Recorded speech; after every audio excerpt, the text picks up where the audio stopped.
Tarot Frank, and I'll be talking to you today about factitious disorder imposed on another, previously called factitious disorder by proxy or Munchausen syndrome by proxy. So the diagnostic criteria are falsification of physical or psychological signs or symptoms or induction of injury or disease in another associated with the identified deception.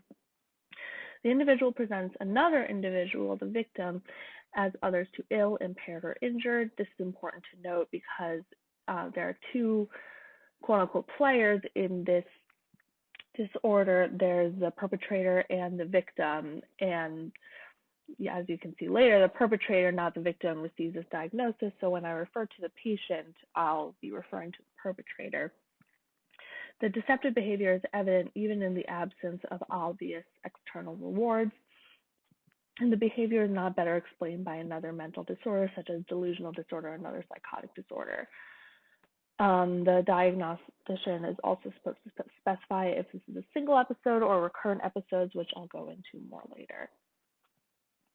For the course, prevalence, and prognosis, the prevalence is unknown at this time, but estimated about 1% of individuals in hospital settings meet the criteria for diagnosis. Onset is usually in early adulthood, possibly beginning after hospitalization of the victim, which could be from a very real illness or injury. The course is episodic, meaning that every time the victim has a new condition, it's considered a new episode. An example of this would be a mother takes her child to the emergency room, claiming shortness of breath in the child. The child is admitted, treated, and discharged. 3 months later, the mother brings the child back because of complaints of uncontrollable vomiting.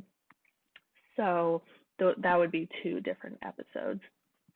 The exact prognosis is unknown, but generally poor and worsened if comorbidity is present, which is also common.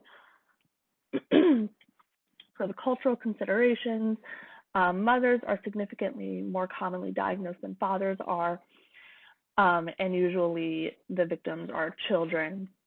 Victims have an equal prevalence across boys and girls. They're usually children, as I said, but they can be adults.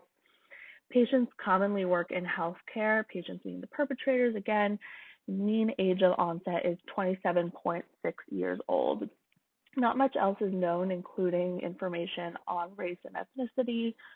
There's still a lot of research going on in this area. For the history, factitious disorder imposed on another is also called Munchausen syndrome by proxy, not in the DSM, but a lot of research articles even still call it Munchausen syndrome by proxy. Asher first proposed it in 1951 as Munchausen syndrome, named after the Baron von Munchausen, who used to make up these tall tales. Clinicians used to believe that it was very rare, but newer research actually suggests that it is more common than previously thought. Okay, so for the etiology, I'm going to go through the patients and the victims slide by slide. So for the patients, there's not a lot of neurological data except that brain scans do reflect that when discussing their behaviors, the patient's brain will look the same as that of a falsely accused person,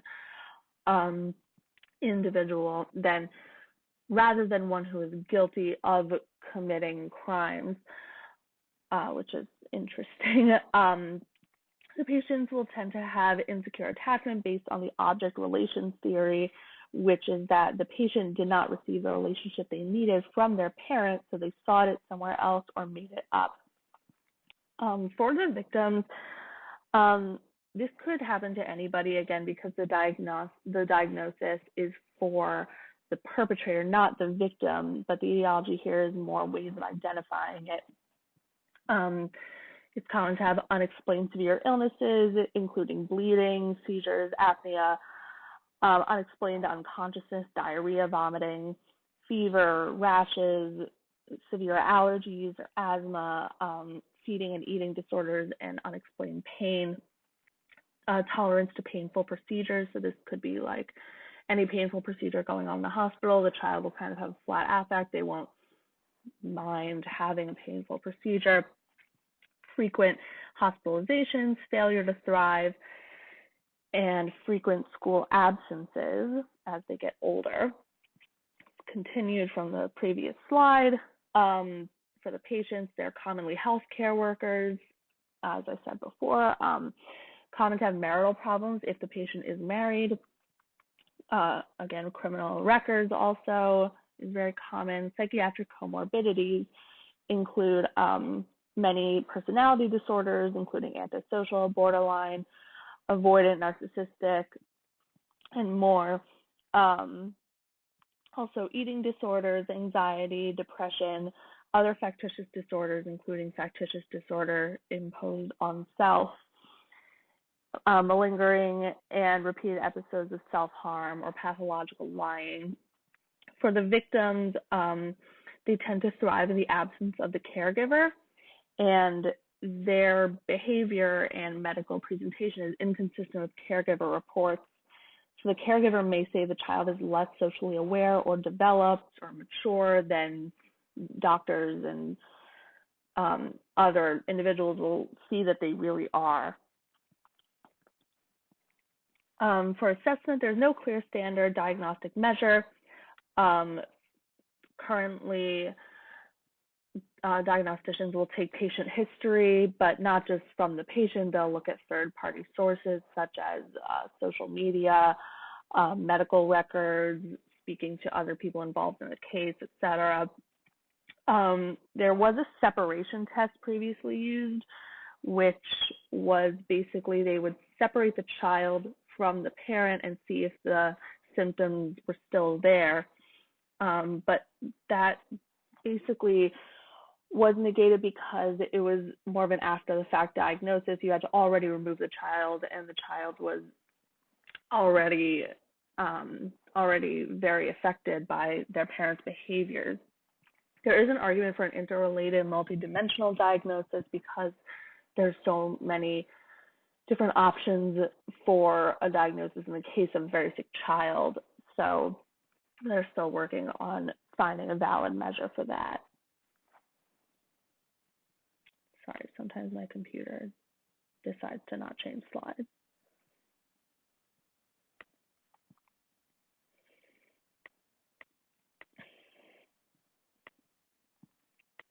Okay, so for the differential diagnosis, the DSM lists all of these. Somatic symptom disorder, which is basically when the person may have excessive attention and treatment-seeking behaviors, but there is no evidence that the patient is providing false information, meaning that their complaints are very real. Malingering is kind of the opposite situation where the complaints are not real, and the attention-seeking behaviors are more for donations or extra time off work, not necessarily for the pity or other attention-seeking behaviors that would be present in Munchausen syndrome or factitious disorder imposed on another. Conversion disorder, which is basically when neurological symptoms don't necessarily match brain scans, but again, these symptoms are very real, so it would not be considered factitious disorder imposed on another. Borderline personality disorder, which is often comorbid with factitious disorder imposed on another, but the association here would be more deliberate physical self-harm in the absence of suicidal intent, and this is actual self-harm, unlike factitious disorder where it's deception. And finally, child illness. There are some children who are just very sickly. I know of a case where I worked in a emergency child care facility over the summer for children of healthcare workers, and one of the parents, she had twins, a boy and a girl, and the girl just happened to get injured a lot and be very sick as a child, and she, every time she would bring her to the hospital, she would say, like, I promise, like, I'm not doing this to my child, I'm not lying to you, et cetera, and they believed her. They knew that the child was just sickly. I think in this case also there's a special situation of the fact that the little girl had a twin, but is just very interesting. There are some children who are just simply very ill. For treatments, there are very limited treatments available. First of all, the child must be removed from the caregiver. Usually CPS is involved in this, and the caregiver is usually prosecuted. There are some proposed treatments. Most of them are for comorbidities, though, including DBT, CBT, and narrative therapy. And medication is only used for if there is a comorbid psychiatric diagnosis. So for the case presentation, Petunia is a 35-year-old white woman with a young daughter named Penelope. Penelope is 10 years old and has an unusually long medical history and absence record from school. Her mother calls the school frequently, telling them that Penelope is in the hospital for her asthma, epilepsy, or another medical condition. She is also begging the school to provide Penelope with special services because of her developmental delays and social inadequacies. Penelope uses a wheelchair and has an IV pole next to her at all times. However, despite that her medical records show no indication that she needs either of these, her mother insists that Penelope cannot function without them. Penelope meets the criteria, Petunia meets the criteria here because falsification of Penelope's illnesses, presenting her daughter as ill, impaired, or injured with a wheelchair and IV pole.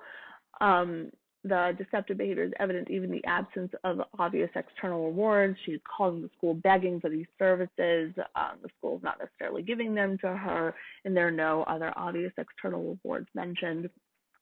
The behavior is also not better explained by another mental disorder, such as delusional disorder or another psychotic disorder.